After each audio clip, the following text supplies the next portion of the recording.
Hey everybody. Hey, Hope you're all everybody. doing well. Welcome to What's for Dinner. What's for dinner? What is for dinner? Hi, guys. So, last night, I haven't been feeling well. I didn't have a lot of energy, but I did get a crock pot ready last night, and I got spinach dip made up last night so Mark could put it in the oven while I was on my way home. So, this is chicken thighs, a couple onions, a couple packs of blocks of cream cheese, and some ranch dressing. And you prepped all this last night. What took you about 20 minutes? Yeah, it doesn't take long at all. And then we just Probably less. Then we turned on the crock pot on high this morning at probably about 8 o'clock. Yeah, these are thin, so I did low because I knew I'd be home late, so I just did low all day. Gotcha. So all that stuff meal prepped Yep. and ready to go for today? And then show that. Okay.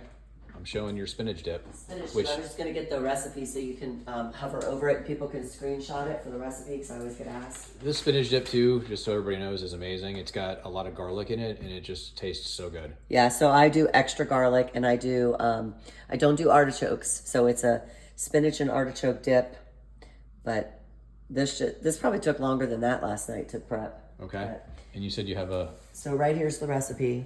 Mine, and I quadruple this for that pan that you just showed. I quadruple this. Okay. So, and then I don't do artichokes. Okay, so if people are interested, they can screenshot this. Yep. And See what then they it can is. see what it is on there. Yep. I'm just kind of hovering over for a second. Okay. All right, and then what else do we have going on? And then I just had you heat up the lasagna from last night. Okay, remind us what the lasagna is all about. So it's really lasagna loosely because there's no meat in it, but it's egg life wraps and provolone, Munster, mozzarella, Swiss, and ricotta cheeses. Okay, and so the egg life wraps you use as in place of the noodles. Yeah, and I just do 2 layers with that, and I do mostly layers with cheese. Okay, gotcha. And then how long does this take you to prep, and then how long does it take to cook usually? It doesn't take much time to prep, but it does take about an hour to get hot and melty all the way through Gotcha. in the oven at 350. So Yeah, and then we could always add like ground beef to it or whatever Yeah. to make it a meaty lasagna and stuff. Yep. So, and the egg life wraps, for those of you who haven't heard this before or whatnot, but you can get those at, in Florida, you can get them at Publix or Walmart. Here in Missouri, you can get them at Walmart or Sam's Club or even Price Cutter. Yep. So it's basically egg whites. The wraps are egg whites, so there's really not much in the way of carbs in it. It's just protein. Yep. So, and they're super light and fluffy, and you can make do a lot of stuff with them. I like to also make sandwiches, and we use them for dessert sometimes. Yep. And they also make them in a cinnamon flavor, a Santa Fe flavor, and then there's just the plain ones. I think they have an everything bagel flavor too, don't they? I don't remember. I might be making it up. Okay. So, all right. Are you good with the what's for dinner portion of it? Yeah. Okay. So quick question for you. Yes. So we talk about this all the time on these videos. We talk about metabolic health. And metabolic health, when we're talking about that, we're talking about our body's relationship with sugar and insulin and how our body reacts to that, to sugar. So in any case, will any of this food that you made for us tonight, the lasagna, the spinach dip, or the chicken ranch, will any of this spike your blood sugar and then cause your insulin to spike? No, none of this will spike your blood sugar because this is fat and protein. In order to spike your blood sugar, you would have to add, what would you add to this? Some rice, a baked potato, some pasta, anything like that. Bread Yeah. is then gonna spike your blood sugar. Then all the fat that's in these foods are then going to be stored to your fat places that you don't want them, and your body's going to preferentially burn glucose first, which is bread, pasta, or potato. In order to lose weight, you have to have your insulin low. If your insulin is in play, like if you eat every 2 to 3 hours, And you eat certain foods that cause your right, insulin I was going to to say increase. like yogurt and granola and a banana and an apple and oatmeal every 2 to 3 hours, pretzels. We used to eat pretzels all day long because they were fat-free. Yeah. All that's going to do is keep your insulin way up here. You won't be able to lose weight like that, and you'll be hungry.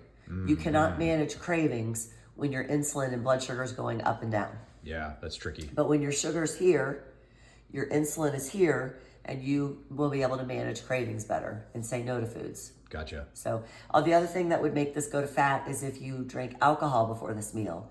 Alcohol needs to be preferentially burned by your body first, then glucose, and then all this other stuff. Okay. So if you had a glass of wine before this meal, this would go to fat. Yeah, gotcha. Yeah. And we had one more thing we were going to talk about tonight before. Did I say that? Oh yeah, we were going to talk about the how diabetes is a late stage marker. Like, how long have you been sick? How long has a person been sick? Or not? I shouldn't say sick. I should say metabolically unhealthy. Yeah. by the time that they're actually diagnosed with diabetes. Yeah, so it's about 15 years. So the corporate medicine standard of care to test diabetes is an A1C.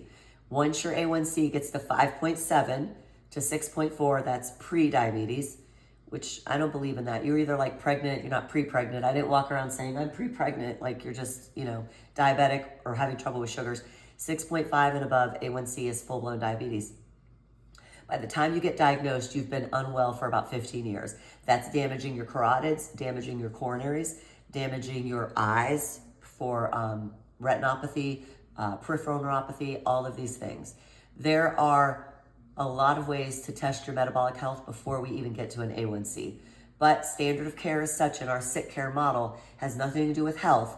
Standard of care just means when they can prescribe a pill is when they diagnose you with prediabetes. They can't do anything with you if you're pre-diabetes. They can't do anything with you.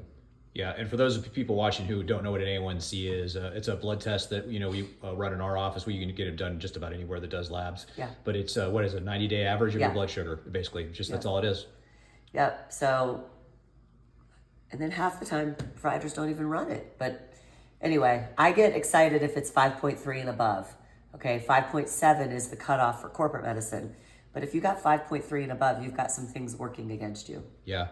But we've seen this happen before. We've seen people who are actually type 1 diabetics, and because they've managed their insulin so well by modifying the way that they eat, that they actually have some of the lowest hemoglobin A1Cs that you've ever seen. Yeah. So we're thinking one person in particular. Yeah, the record holder in my practice is a type 1 diabetic. He's 50, he's in his mid-50s. He's been a diabetic since he was 16 or something. His A1C was 8, which his endocrinologist said, that's perfect. Great control. And 8, I'd have to go look at my notes, but it's about 190 average daily blood sugar. But his A1C is anywhere from 4.2 to 4.5. Wow. Because he manages his blood sugar very, very consciously. Yeah. And he holds the record in my practice. But that just proves to you, it can be managed. Even someone like that who's, genetically predisposed to have right, issues. You have an autoimmune issue. Yeah. If that's the case, then imagine if you're a type 2, you could reverse, or if you're not a type 2, how you could prevent. Right. I guess I shouldn't have said autoimmune. There are autoimmune type 1 diabetics, but he is a true childhood type 1 diabetic. Yeah. So, but even those people deserve good blood sugars. Yep. If you eat this, that's going to be fine for your blood sugar. Yep. If you add pasta to this, then you have a problem. Yeah. Right on. That's all. Okay. Well, guys, tell us what you're having for dinner Yes. tonight, and just check in and say hi. If you have any questions, holler at us. We're here for you. We love you all, and we'll see you guys next time. Yep. Bye, guys. Bye.